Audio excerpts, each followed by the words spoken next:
The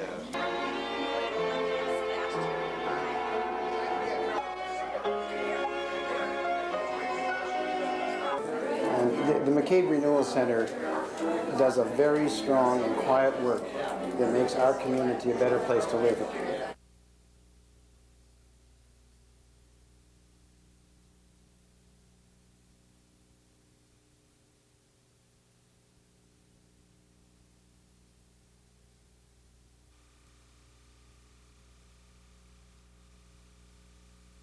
Work readiness. Remember, we tried to reform that program in 1991. You might remember the enormous amount of political heat. Now, you have to be on welfare for 3 years before you can get into school. Right, and that's what we're changing. You're going to change it. I think you got to understand very clearly this, and that is under our plan.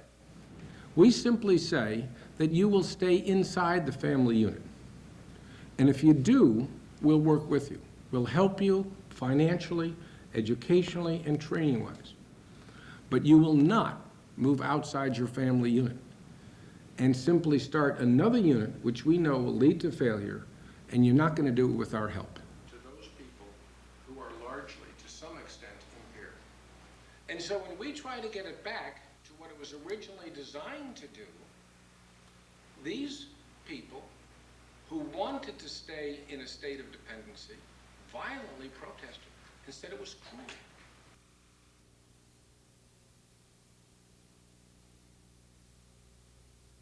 Spend any more time debating or any more input at this point. By the way, that's changed several times. And I suppose I could go about this by making an inclined to... The decision was a compromise, so this proposal could be approved. A halfway notion, but I don't think we did this. We're concerned about the kind of families that they will want to be bringing into our communities, and the cost that those families will add on to our taxpayer. School better issue tonight. There's Cobb, there's Lakeside. Lakeside? Lakeside, I think I believe it is, and there's another one that I don't recall the other one. But I think they're all dealing in housing with housing in one.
Schedule?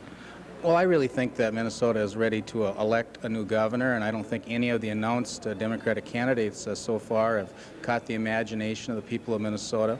I think that people are looking for a change.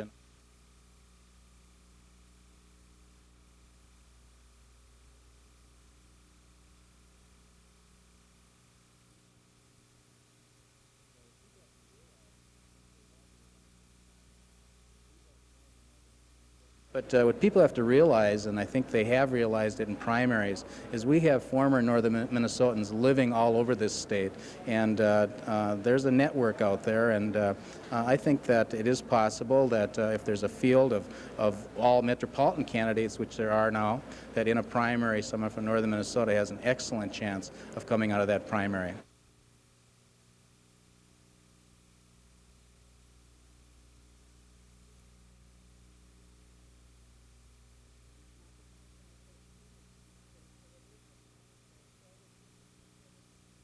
It's not the time for uncertainty, but it is the time for forward-thinking, caring, responsible, decisive leadership. And I have demonstrated that I can and I will provide that leadership, and that I am beginning today to work with the citizens of Minnesota to develop that pact that will lead to me becoming that leader.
through my jaw and it shattered it.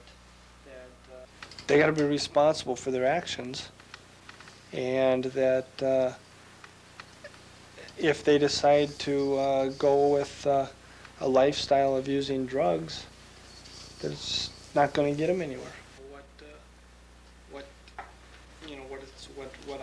What I'm feeling. In the wintertime, I was speaking to a group of kids. It was kindergarten and first grade, and these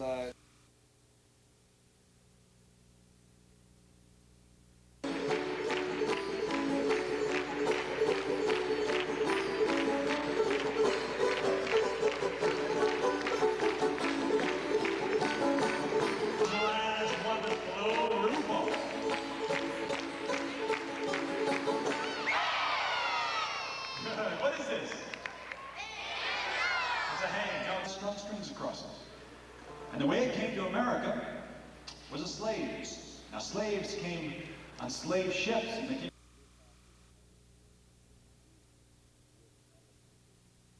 Gas department. Yes. We're talking about Mr. Munson disagreeing with our accounting procedures. He disagrees with the fact that we think all the accounting ought to be in one place. These are business practices, and we're trying to operate the water and gas department as a business because it is a big business.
The rising cost of healthcare, healthcare reform, and the future of Superior Memorial Hospital is a large collection of questions these civic leaders and medical experts are trying to find answers for. As I know, if you go to Memorial Hospital, when you go to the emergency room, you're taken care of almost immediately.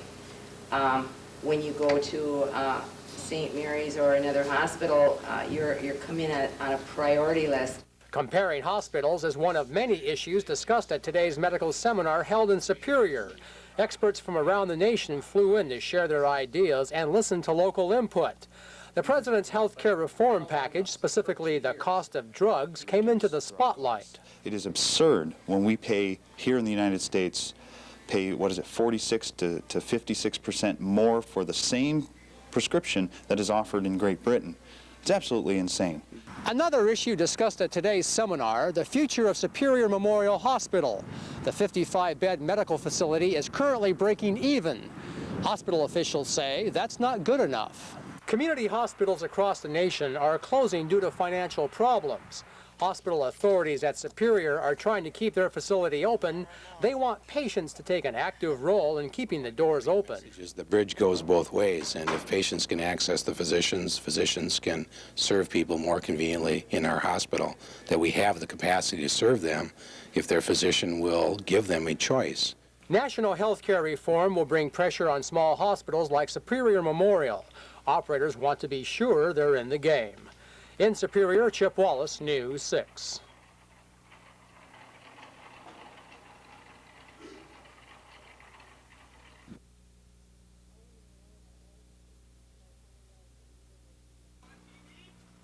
You my guest to have your own. Always, I wanted my own house because I've had to rent, and we lived in pretty much dumps. And this house isn't much of a house, but it was ours. Lisa Rich and her fiancé, Mike Fosness, bought their house 4 months ago, an early wedding present for themselves. Yesterday, Lisa's dreams of her own home and a spring wedding were dashed.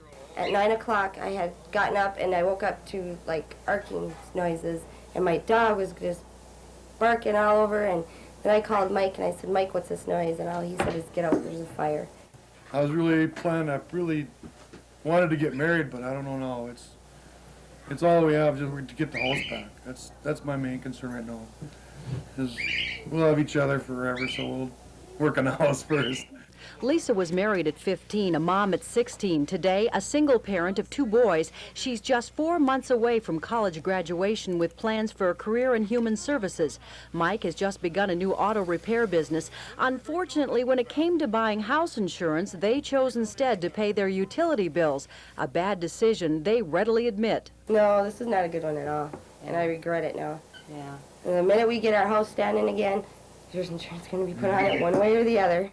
Friends have taken the Rich Fosness family in, but their house needs new wiring, a new window, new flooring. A portion of the roof was destroyed. Damage estimates have climbed past $3,000. Friends have volunteered their time to help rebuild, but money to buy building material is in short supply. The hurdles of life to the normal people is like pole vaulting for me. Mine are a little higher. Yes. But we'll work it out somehow.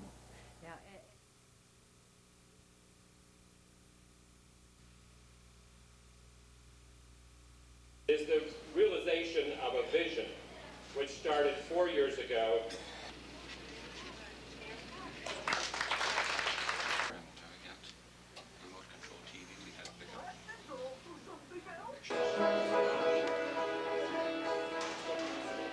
Population. We're at about 20% of our population is senior, and for that reason I think it's very important that we look to our senior population and that we provide them the dignity that they deserve at this point in their lives.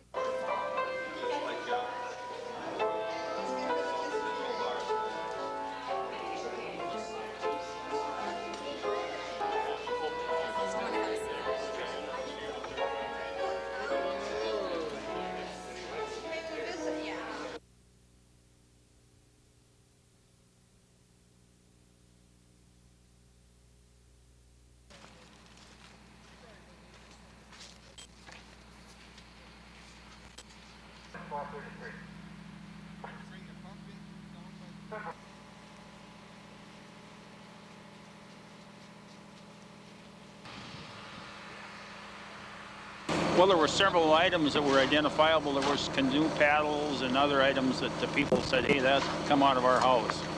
And these were thrown in the woods.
taking these schools off the property tax. Governor Thompson has taken the bull by the horns, and then he's thrown it.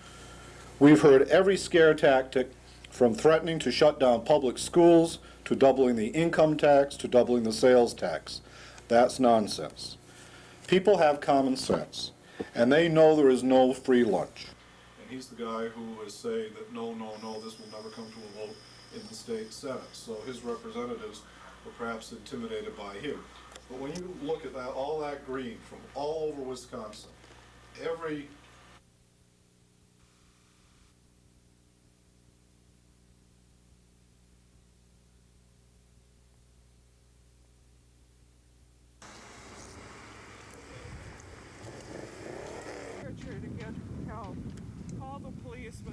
As a man is, I think that men need to take that responsibility and educate themselves and to educate each other, and not think or pretend that it's a women's problem and that women need to solve the problem. Community want to separate violence that occurs in public from violence that occurs in private or in the home. Every day, many women are abused in their homes and sometimes in public. They are threatened, coerced, intimidated, called names, humiliated, isolated, kept from getting or keeping a job, denied access to money, hit, punched, slapped,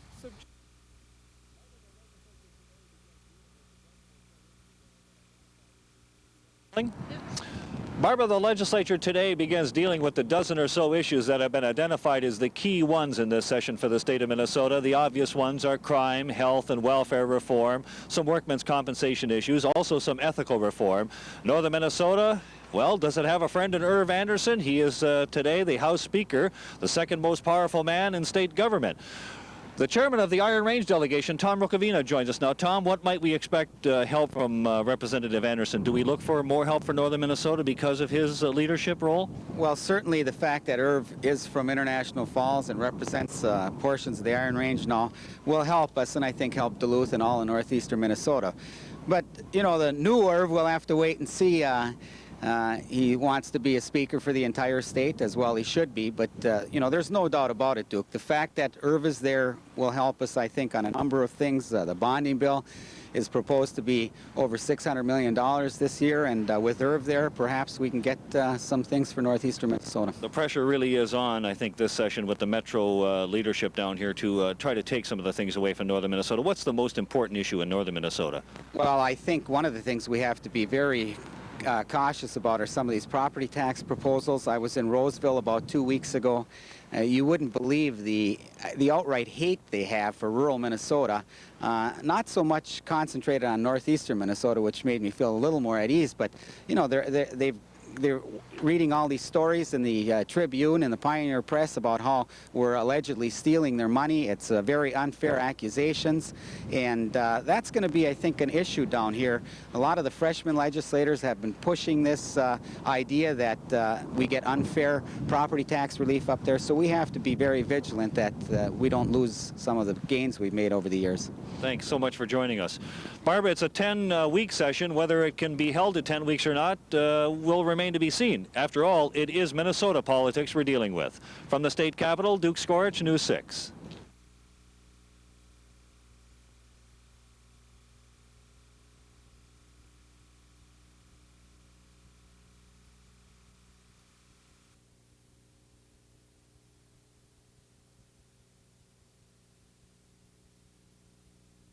Will be showing when you're voicing When things my over. voice, yeah, when I'm saying, Duluth's strange. I guess ever since I graduated from college, I've always on during the day shift.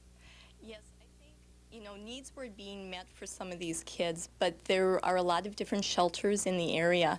And just to have someone from the school district working with these kids to make sure they're enrolled, that transportation is arranged, and to check with the families to see if they would like any extra tutoring services to keep the kids caught up in their academics.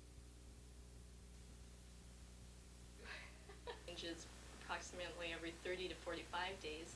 Transitional housing is a longer period of time, and well, that goes for all the transitional housing programs. But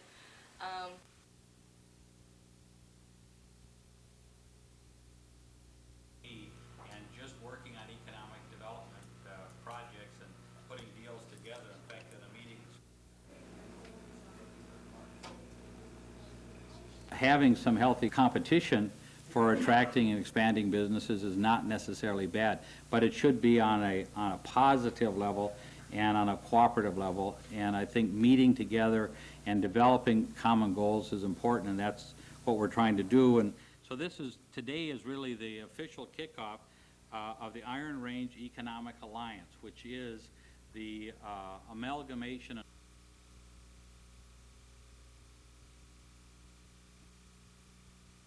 Scenes are between unmarried people, and usually no consequences are shown. Kids need our help as parents. It's a myth to think we the folks lying around, Al has the number one for a vote, or it doesn't happen in cars anymore like I thought it did. It happens in homes, either the couple's home or in friends' home, that you made as a teenager in many different areas. The number one for a vote, a lot of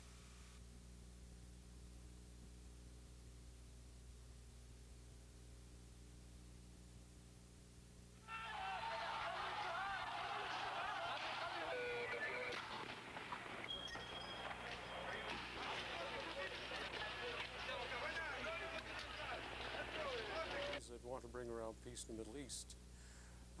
Regretfully, these things do happen, and I think it was anticipated when the peace process and peace talks began that there will be explosive periodic reactions to the peace process, and this is the ultimate example that we have seen so far.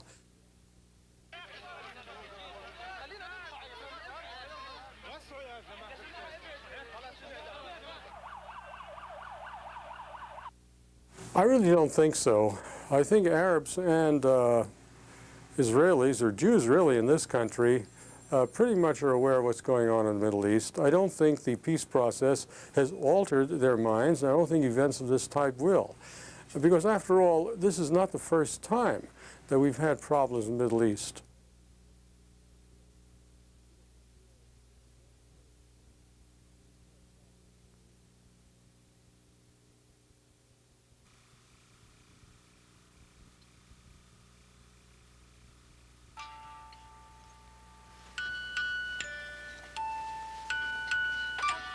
Laura Levar is 6 months old. She's a healthy baby, well loved by her mother and father and extended family. But this picture-perfect scene hides months of terror and turbulence. Shortly after Laura was born, Mother Sarah began to fear for her baby's life. And that evening I started having real strange hallucinations and visions of somebody hurting her. Just terribly violent, awful things. Thoughts that somebody might chop her head off or swing a bat or take her by the legs and swing her around and let her go. They were so scary and just came out of nowhere. I'm not a violent person. Sarah told her husband, who tried to help out more with the new baby, but the anxiety and visions got worse. Like I turned the garbage disposal on and she'd just holler, shut it off, you know, or if I would leave a knife sitting out after I would use it in the kitchen, you know, I had to put that away. I had to put the splitting maul that was outside. I had to hide that from. The only way I can describe it is if you saw knife blades glittering, I would see that in front of my eyes, and then in this side of my mind, I would see something violent happening to her. Somebody cutting off her head, somebody splitting her in half with a splitting maul. I hate even to say these things because the visions were so violent. I was real confused because I didn't, there was no way I could help, you know. No matter what I said, there was nothing you could say or do to help her. The Levar's family doctor recognized a serious problem and talked with a psychiatrist in Duluth. Sarah was soon hospitalized in Miller Dwan's psychiatric unit, but the stay was frightening and unproductive. I didn't really feel that I got the support I needed as a mom. I couldn't have Laura there with me. I had never been mentally ill before and was very frightened of having to go and be on a psych unit. Sarah stayed only 24 hours. But when she went home, her depression and anxiety worsened. She began to fear smells and noises. Everything in my house looked dangerous to me. The simplest thing, a knife, a scissors, everything looked dangerous, and I was getting more scared as it went along. The psychiatrist felt strongly that the danger was too great to leave Sarah alone with the baby. Mom and Dad came an awful lot. My father-in-law came and stayed with me, and I had friends. The nurses from my prenatal class came and stayed, and nothing seemed to help. Sarah's anxieties and fears for herself and the baby continued to grow. Her doctors changed her medication several times, altering the type of antidepressant and adding antipsychotic tranquilizers and sedatives, but they seemed to do no good. Finally, over the Thanksgiving weekend with the baby just 3 months old, Sarah was hospitalized again. During her 5-day hospitalization, Sarah was near desperation. But it was during that stay that she discovered a controversial treatment for postpartum depression that would change her life. We'll tell you about that tomorrow. In Ely, Barbara Riles, News 6. In Ely, Minnesota, Barbara Riles for NBC News.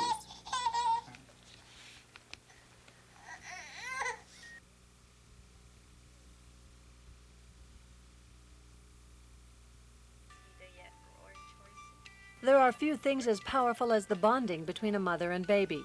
The protective instinct is a natural phenomenon present in almost every animal species on Earth. But there are times when something happens to that instinct, and the results can be devastating. Laura Levar is 6 months old, but Mother Sarah has just now begun to bond with her. For most of Laura's life, it was too dangerous for her to be left alone with her mother. Sarah was diagnosed with severe postpartum depression within 24 hours of Laura's birth. I couldn't feel love, I couldn't feel joy. I knew I loved my daughter, but I couldn't feel it. I felt so awful, I didn't want to be alive. Sarah's psychiatrist, Dr. Ellen Halverson, saw a clear danger for Sarah and her baby. There seemed to be a large component of anxiety with this for Sarah, difficulty sleeping at night, thoughts that were intrusive and violent in regards to the baby. When she heard a noise of a chainsaw or something like that, she would think about something bad happening to the baby, something violent. Doctors really know very little about postpartum depression. There's no clinical psychiatric definition of the condition and very little literature on effective treatment. Sarah's treatment was trial and error. Her medications to control hallucinations and depression were changed frequently. The only thing doctors know for sure about the condition is that it can be very dangerous for mother and baby. They will develop real impulse control problems, which are of a major magnitude. I have terrible feelings that I want to pick this child up and smash its head against the wall. Urges, if it cries, I feel like I'm going to lose control and smother it, do something bad. Dr. Clyde Olson says fortunately most severe postpartum depression patients are too depressed to act on their feelings, so rarely does it result in killing a child. But it can still be very devastating to patients and their families. Difficult to treat, and these people need the standard psychiatric approach with counseling to help them understand what's going on, and medication up to electroconvulsive treatment, shock treatment. Sarah Levar came close to needing shock treatment, but before the end of her second stay at Millard Wan's psych ward, she learned through friends about a hormone therapy which uses natural progesterone. I really felt strong about the fact that there is a hormonal problem here, and why don't I just try and find out? It can't hurt me to take this natural progesterone. Sarah's doctors researched the treatment and felt it was worth a try. There are no known side effects from natural progesterone therapy, but few doctors have used it on their patients long enough to understand long-range effects. They do warn that it should not be viewed as a magic cure. Within 24 hours of starting the progesterone therapy in conjunction with antidepressants, Sarah felt fine and has had no symptoms since. That was 2 months ago, and Sarah is finally now enjoying everything a new baby can bring to a loving family. She is confident she will continue to be well. In Ely, Barbara Riles, News 6. In Ely, Minnesota, Barbara Riles for NBC News.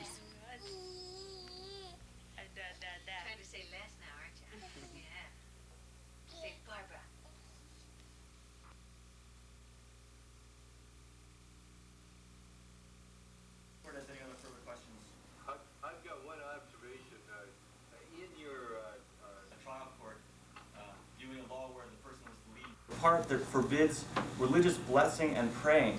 I don't think that term has showed up in any other injunction anywhere in the country, and I'm not completely sure where it came from in this case. The plaintiff's complaint did not ask for an injunction against religious blessing or praying. Their motion for a temporary injunction did, and the court granted that.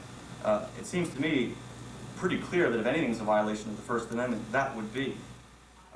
The 50-foot speech-free zone which the court granted takes away.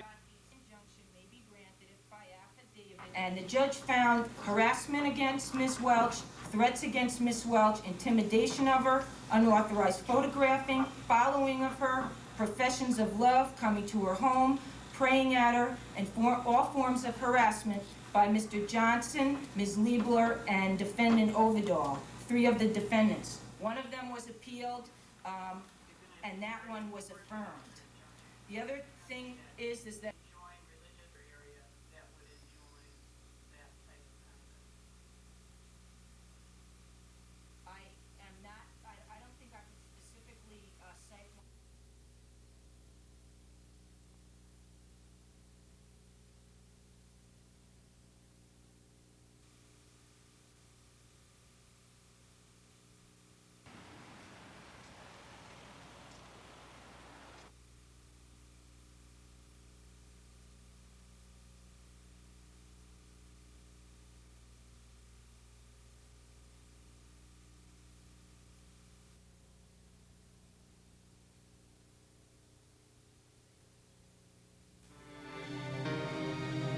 Crime Stoppers pays for tips on most crimes, and you remain anonymous.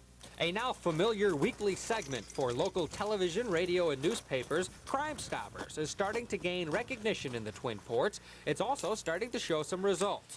Today at a news conference in Hermantown, those working with the program were singing the praises of this latest tool to fight crime in the Northland. We see constant growth every month. It's not huge, but it's definitely improving every month. The program works as follows. A local crime is featured each week, describing the incident in detail. The public is urged to call Crime Stoppers with information about the crime. In return, Crime Stoppers guarantees anonymity and will pay cash for information that leads to an arrest.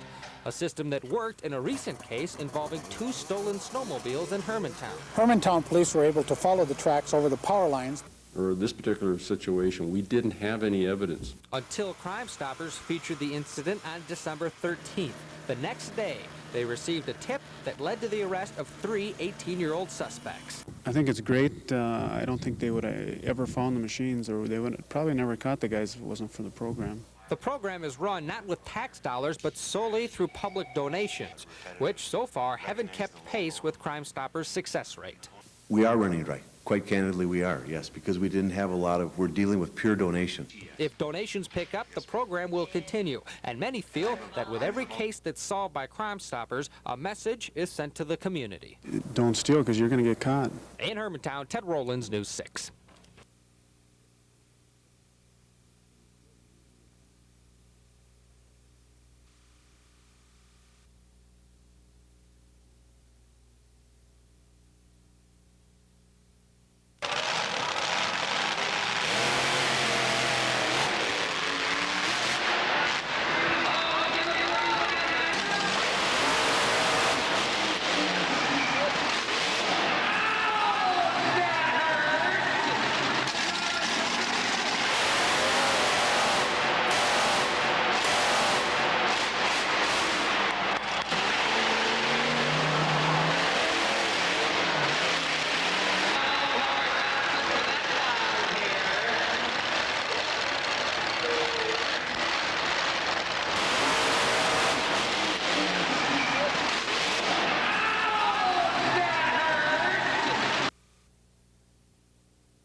So on. You just, if you disagree with him, you can't talk to him. He's run this town for years, like Judge Roy Bean run the West.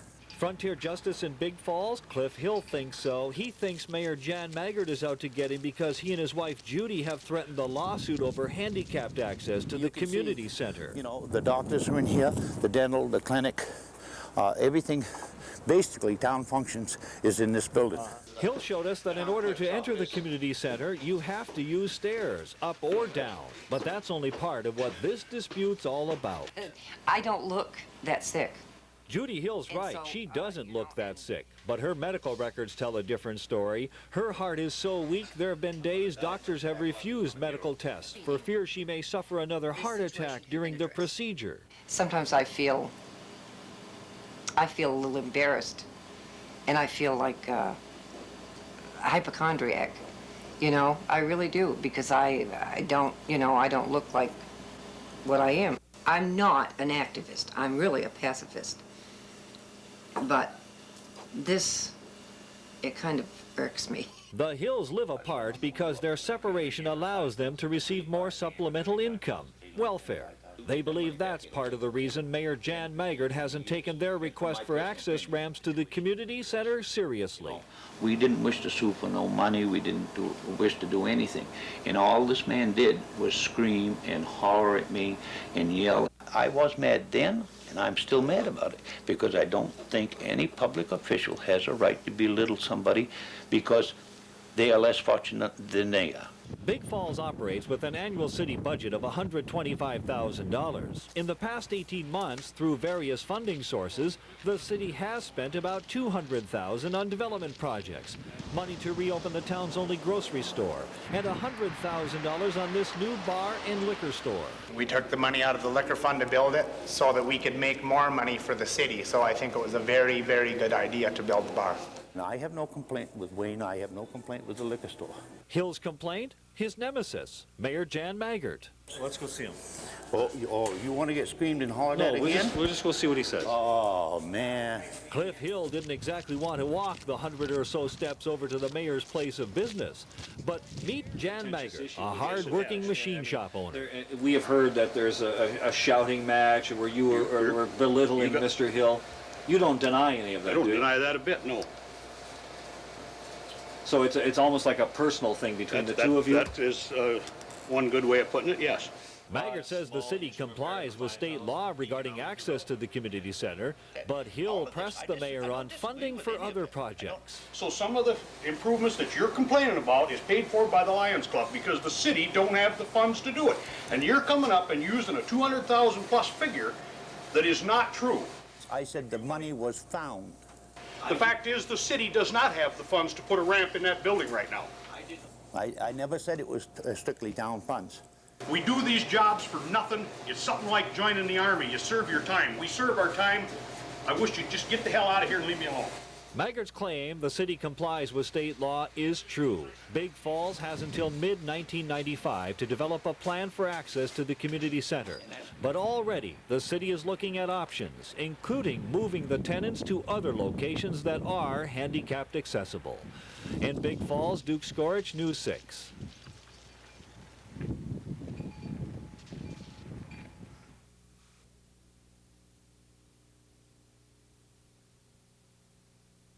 Like to say? It's too cold to be here. Welcome to Mr. Hard Cross, things like that.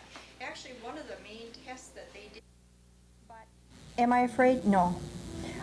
Ever since I knew that they were going to do surgery on her, it's like I've seen light at the end of the tunnel. And maybe this is the reason I'm here on Earth, is because I can give her a second chance.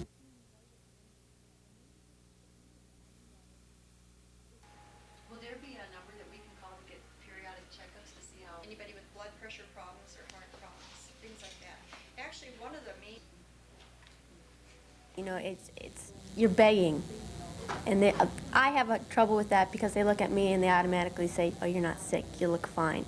But looks are deceiving. I mean, I'm very sick on the inside. Deflected by Hardaway, and Hardaway with a great save to Shaq O'Neal. Look at the big men go. Oh, my. Robinson. Relatives and friends. Robinson against the veteran Tree. Rollins scores, and he is fouled. He has shown him the entire arsenal this afternoon. As Ellis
every one of them are very happy.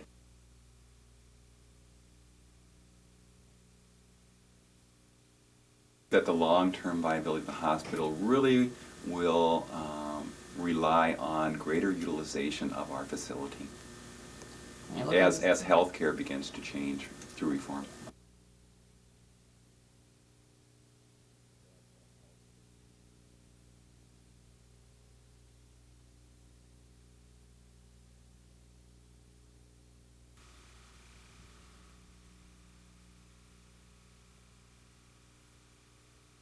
I mean, he says, and thanks to me, huh, Mom?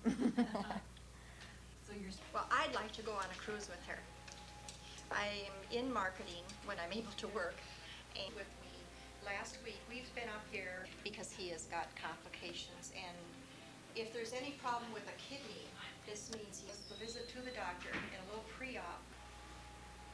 Will there be a number that we can call to get periodic checkups to see how both of you are doing out there? Yeah, but I don't know what that is right now. It's a transplant center. It's a 1-800 number.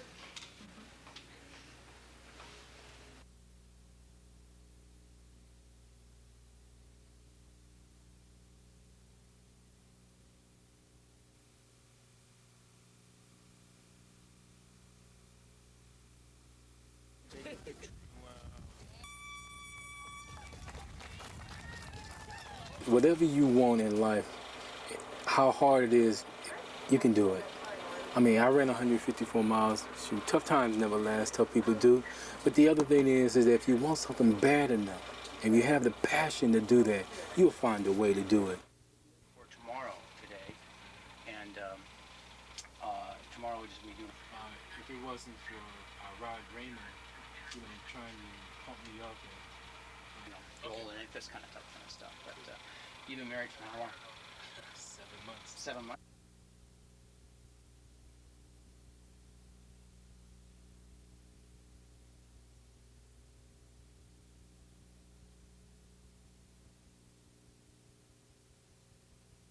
My husband called me from the office and said, Lynn, had you heard, that there's a problem with the water, going to quit using the water? And I said, you got to be kidding me, You wonder what's going on. That's all you can do is wonder. You got to deal with it. You can't get mad. It doesn't help.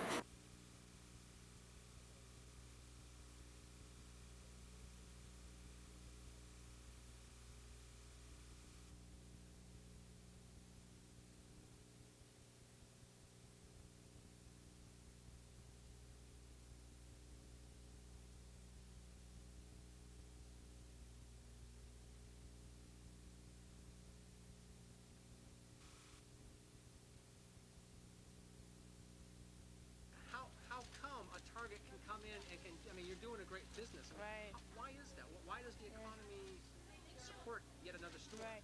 Well, it's very exciting, you're right. The community is supporting us. I think what happens is more retail generates more people. You become now, with Target coming to the town, we've now created a regional shopping area, which will encourage more people to come to the Superior community. So, yeah, hopefully the market share is getting bigger.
Help stop the lockout of American workers by the Japanese firm.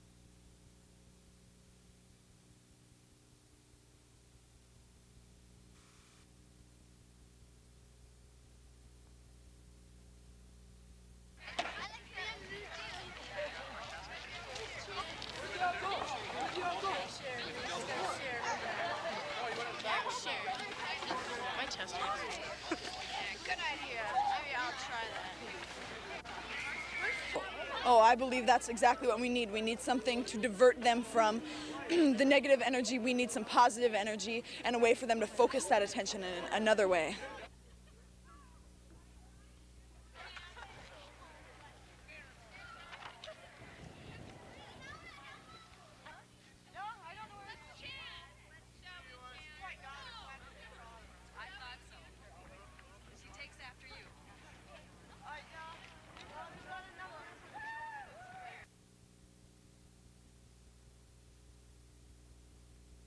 I'm going to put a petition against the, for the golf course next to the one that's against the golf course. We're not against the IRRB and in the job the IRRB has to do, but we do object to this specific plan of a golf course condominium project being put in this specific area because there are so many environmental concerns about it as well as economic concerns.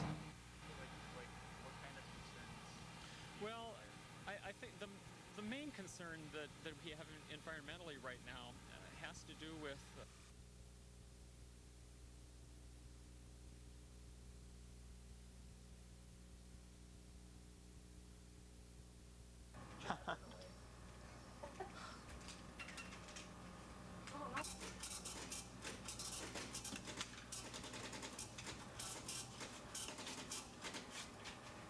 Here's your change.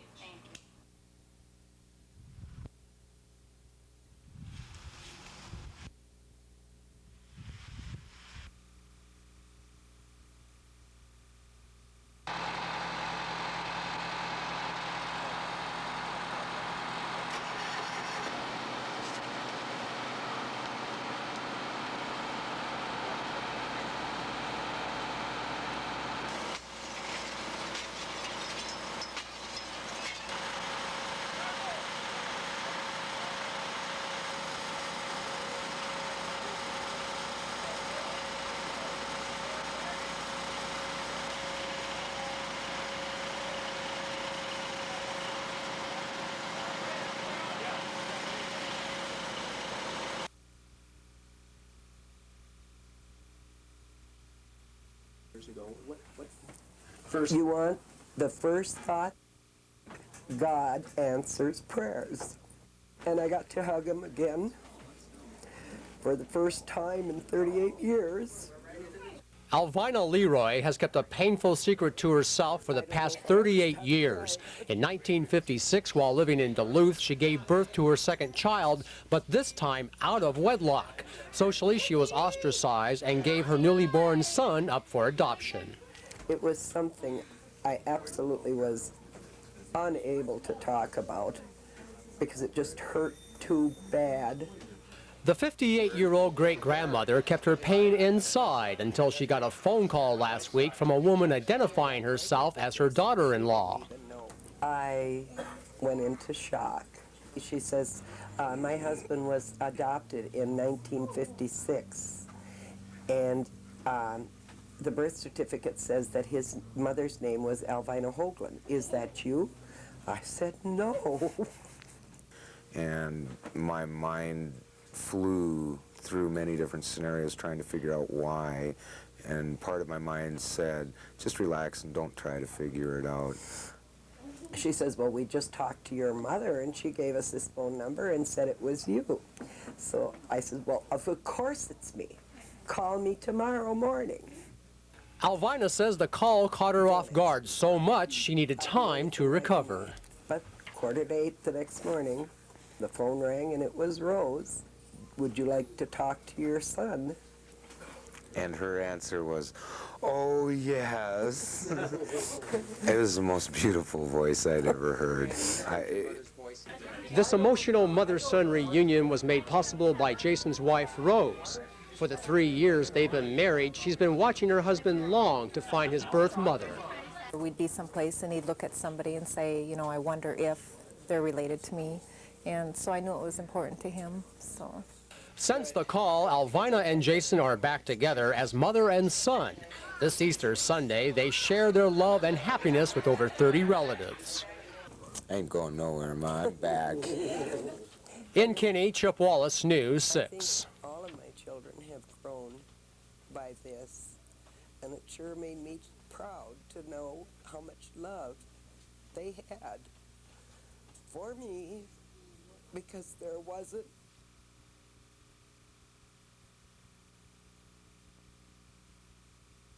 It's not the first ice rescue of this winter, but the latest does have Coast Guard officials sending an all-too-familiar message. Well, right now, with the way conditions are, I'd recommend that if people could, they keep off Lake Superior ice. As it's breaking up, there's going to be problems just like yesterday. Yesterday's problem was located near Park Point, where two ice anglers found themselves 150 yards from shore and continuing to drift before they learned of their unexpected trip toward our neighbors to the north. The individuals were safely rescued in time, but time is money, and Coast Guard officials say the average cost to taxpayers is $1,000 per adventurous rescue. When it starts breaking up, I think it gives them maybe a little false sense of confidence because you have good solid footing underneath you. But once that ice cracks and that flow breaks loose, you never know where it's going to blow to once that wind is blowing. If the wind shifts, it could all be back in, and we'll have a lot more ice laying around again. Yesterday's southwest wind directed much of the ice along the immediate shoreline toward the center of Lake Superior, but northeast winds are forecasted for this evening through tomorrow, meaning the ice could very well return home sometime soon, making this winter seem much like that of 1978-79. This kind of year is the kind of year we saw in 78, 79, when the entire lake froze over. This year, the lake came very close to completely freezing over, and the National Weather Service is still talking about 60% coverage of the lake with ice. Exactly 100 years of climatological records have been kept, and this winter ranks as both the 7th coldest and the 7th snowiest of all time. Simply put, that thick layer of ice out there will take more time to melt and cause more problems than area residents are used to. At Park Point, I'm News 6 meteorologist John Jetta.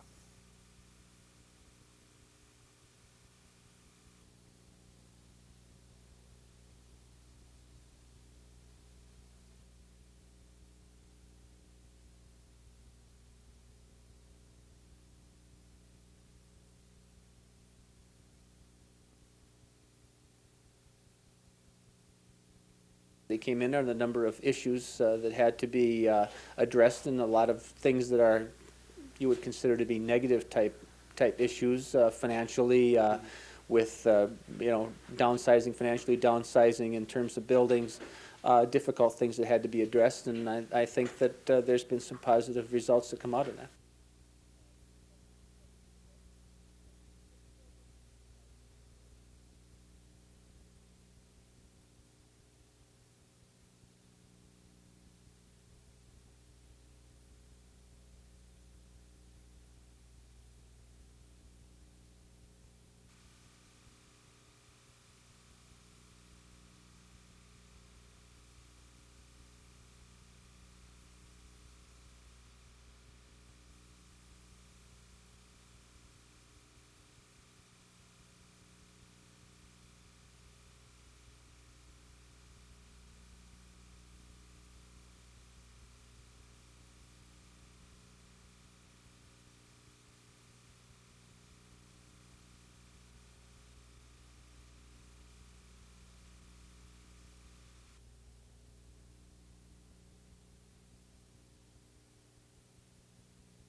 Blood pressures. 6 p.m., the Glen Oaks Medical Center in suburban Glendale Heights.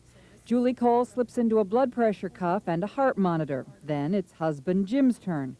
Both will wear them for the next 22 hours. It isn't a scientific test, but it may help explode some myths about who faces the most stress and why. Pulse rate is 76, so everything is fine and that's all normal. Jim and Julie work for the Glendale Heights Police Department. Julie is an office manager. Jim patrols the street on the midnight shift. His can be a high-stress job, but Julie's convinced that she has it worse, beginning at home. Okay, what do we have? Mom's going to slap together some enchiladas. 7 p.m. It's clear from daughter Lisa's question that Mom is in charge of getting things done at home, and it shows. Julie's heart will beat faster than normal for 42 minutes of the next hour. Jim's heart beats fast for only 11 minutes. It's a measurement that physicians call the sinus tachycardia rate. Beef stew. Like beef stew, right? 8 p.m. Dinner's over and Julie's fixing the next day's meal. It's the kind of stress that isn't obvious except on a heart monitor. Her fast heartbeat rate is 32 minutes long, while Jim's is just 12. 9 p.m. With Lisa in bed, Jim and Julie watch some television. Both heart rates fall until 10 when Jim gets ready for work. You'll be good. Me too. See you later. Jim's rate is on the way up, from almost nothing watching television to 30 high-rate minutes on the way to work. This is in the garage, I noticed. Yeah. Oh, yeah. 11:20. Roll call is over and Jim goes on patrol. And now his rate races for 34 minutes. Within an hour, Jim's reading tops 40, despite a night of routine bar checks and traffic stops. This place doesn't really get crowded until the other bars shut down. When we turn off our camera, however, Jim's fast heartbeat reading crashes to just 12 and stays that way. Glen Oaks cardiologist Dr. Alan Miller later speculated that it was our camera, not Jim's job, that caused the higher readings. Everything else points to a low-stress shift. Covered the audio tamper. Came in through all security. 8:25 a.m. Jim is home asleep, and Julie arrives for work with a fast heartbeat rate at 50. Already this morning, she's gotten Lisa up and off to school, fixed breakfast, washed 2 loads of laundry, and driven on icy roads. Morning. How you doing? Fine, thanks. 8:30 a.m. The workday begins calmly. In the next hour, Julie's heart beats fast for only 12 minutes. And then a high-stress moment. Julie's told to get a monthly report out immediately. Her fast heartbeat rate soars to 36, then 60, the maximum for anyone. It will flip-flop for the rest of the afternoon. My days are very, very full. I wake up and I start to work, and I don't quit working until I go to sleep at night. In a few days, we add up the results. Altogether, we found that Julie averaged 23.5 minutes an hour with a high heartbeat, while Jim averaged just half that, 12 minutes an hour. Other measurements agreed Julie had the most stress that day. I expected it, and I think Jim did. I expected it too. I wasn't surprised at all. Joan Esposito for NBC News.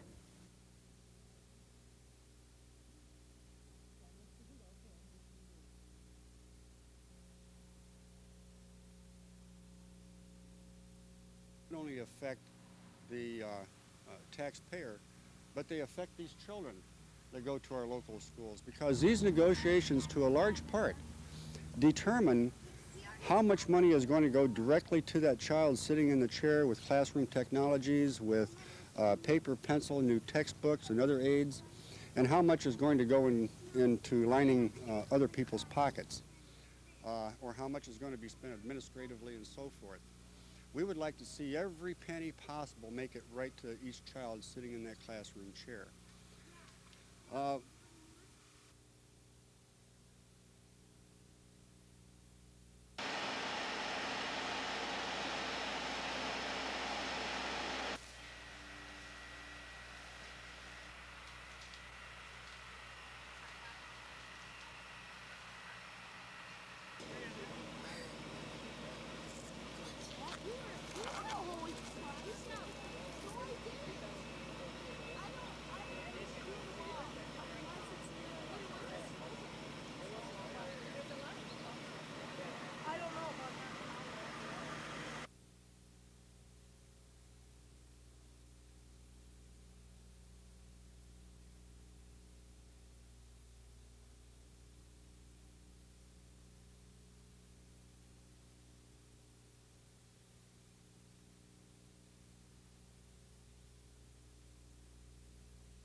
He's watched and listened to. And Turn Off the Violence really focuses on violence prevention. At this point, there may be a lot of people who are clamoring for the death penalty and stiffer sentences, and it's too late. That's cleaning up the problem after it's happened. We need to do something about it beforehand. And